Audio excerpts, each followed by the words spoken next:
Hai teman-teman semua, ketemu lagi dengan saya.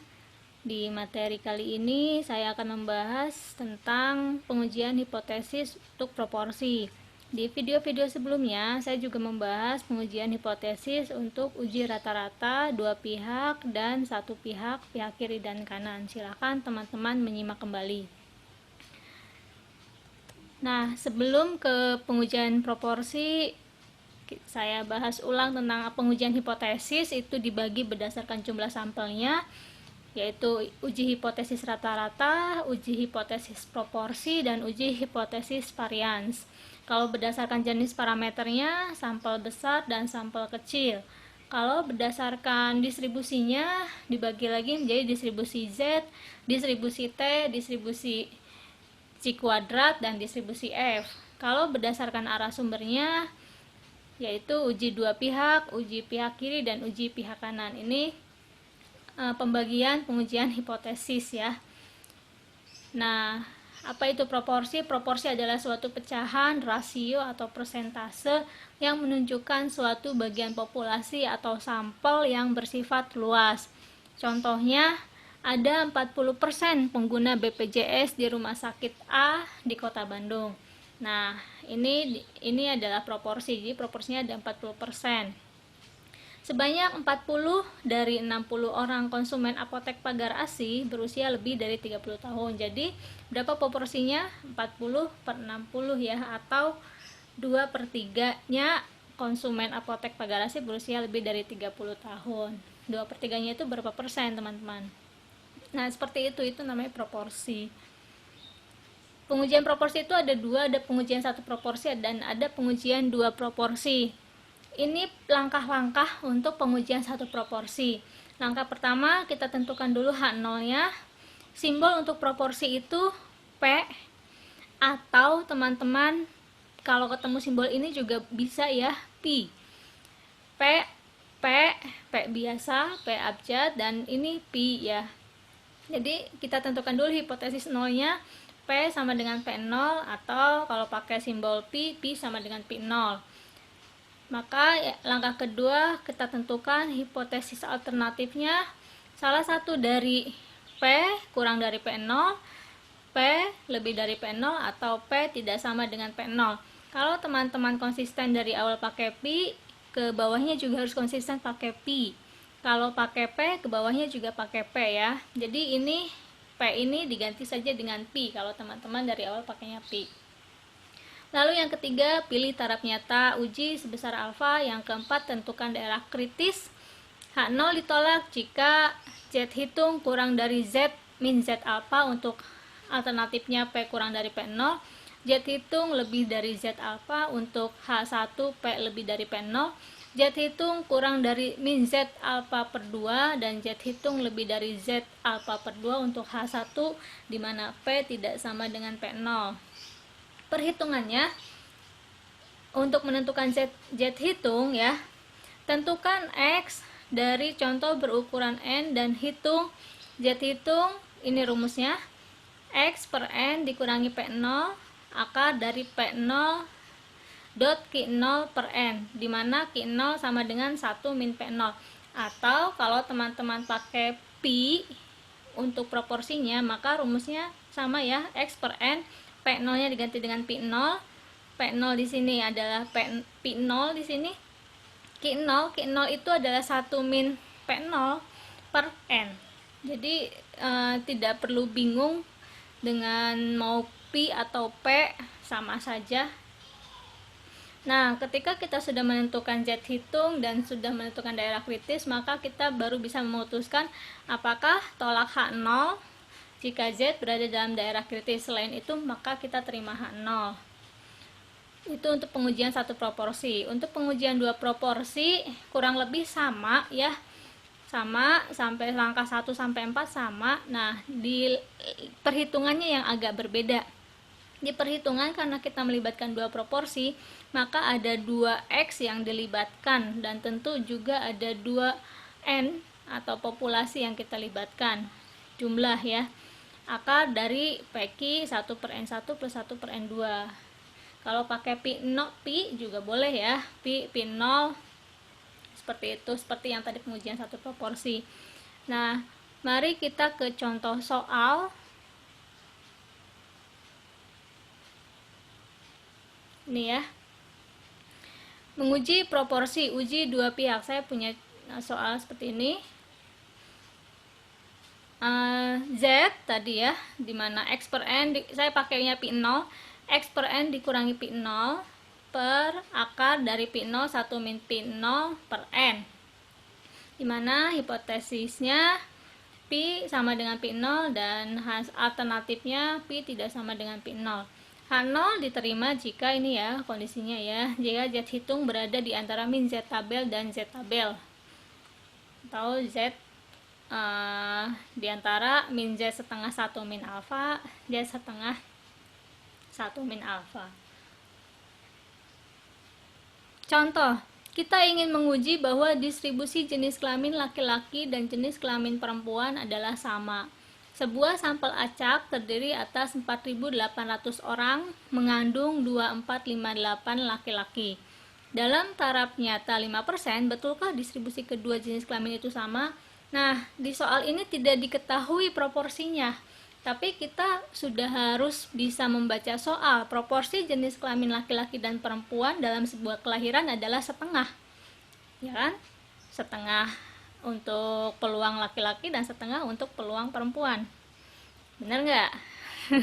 Karena ya jenis kelamin dua ya, perempuan dan laki-laki. Jadi meskipun di soal tidak diketahui proporsinya, teman-teman sudah harus bisa membaca soal. Soalnya mudah, distribusi jenis kelamin, maka langsung saja langkah pertama kita tentukan H0-nya proporsinya setengah. Setengah untuk laki-laki, setengah untuk perempuan. Maka alternatifnya tidak sama dengan setengah ya. X-nya ada berapa? X-nya 2458 laki-laki. Dari N jumlah orangnya 4800. Terus kita hitung Z-nya ke rumus Z. Z sama dengan X per N min Pi 0 per akar dari Pi 0 1 min Pi 0 per N. Nah, teman-teman masukkan angka-angka di atas yang sudah di langkah 1, langkah 2, masukkan ke sini. 2458 per 4800 dikurangi Pi 0-nya 0,5, akar dari 0,5 untuk Pi 0, 1 min Pi 0-nya 0,5 per 4800, hasilnya 1,68. Nah, dengan taraf nyata 0,05, 5% itu 0,05, maka kita tentukan daerah kritisnya. Z setengah 1 min alfa sama dengan Z setengah 1 min 0,05. Z 0,45 sama dengan berapa? Nah, teman-teman tentukan di sini ya. Z 0,475 berapa? Masih ingat membaca tabel Z? 0,475. Cari. Ini ya. Ini tarik dari kiri 1,96, dari kiri ke kanan, terus dari atas ke bawah. 0,475 ada di Z 1,96. Nah, kita uji daerah kritisnya. Kita sudah punya Z hitung dan Z tabel. H0 akan diterima jika Z hitung berada di antara min Z tabel dan kurang dari Z tabel ya.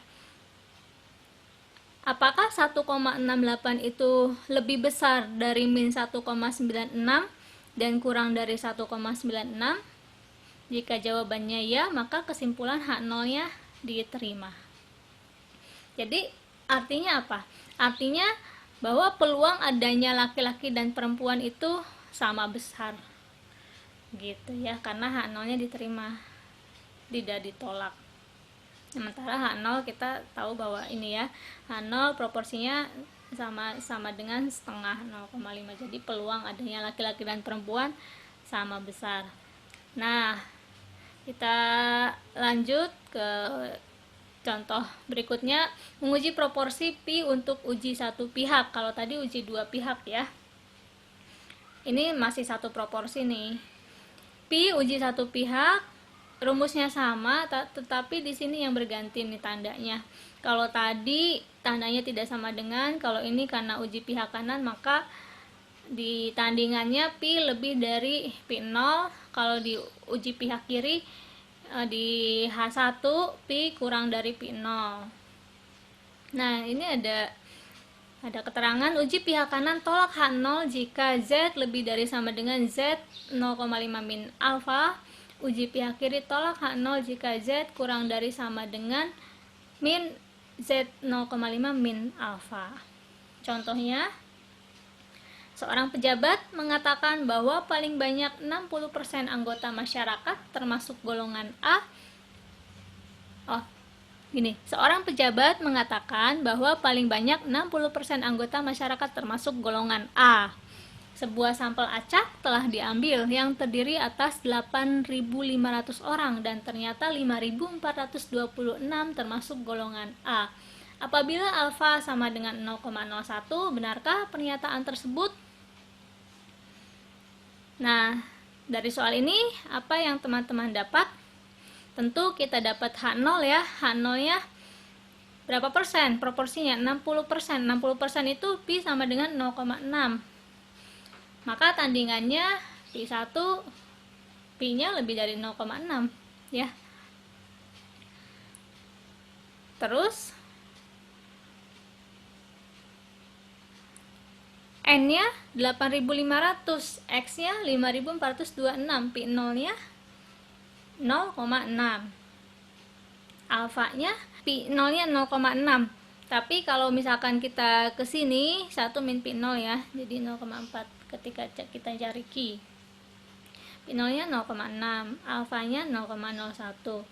Maka hitung Z-nya pakai rumus yang ada, teman-teman masukkan angka-angka yang teman-teman dapat. 5426 per 8.500 dikurang 0,6. Ini dulu hitung ya. Ini dulu hitung baru dikurangi 0,6. Terus ini karena Pi 0-nya 0,6, maka 1 min Pi 0 adalah 0,4. Dibagi 8.500 ini kalikan lalu bagi. Hasilnya 2,79. Jika alfanya 0,01, maka Z setengah 1 min alfa, Z 0,495. Teman-teman cari kembali Z 0,495 ada di mana? Sini 49 antara ini ya. Antara ini dan ini 2, berapa itu? 0,495.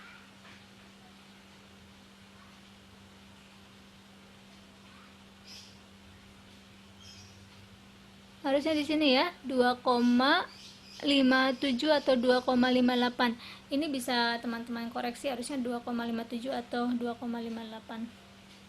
Nah, teman-teman ingat ya, ini apakah kondisinya tolak H0 jika Z lebih besar sama dengan Z 0,5 min alfa. Nah, apakah 2,79 itu lebih besar dari tadi berapa teman-teman dapatnya? 2,57. Ya, jika ya maka H0 ditolak. H0 ditolak artinya bahwa persentase anggota masyarakat golongan A sudah melampaui 60%. Ya, jadi soal ini benarkah pernyataan tersebut? Ya, artinya bahwa persentase anggota masyarakat golongan A sudah melampaui 60%. Nah, itulah contoh soal untuk proporsi. Teman-teman bisa mencarinya di media yang lain, di referensi yang lain juga. Terima kasih sudah menyimak video ini.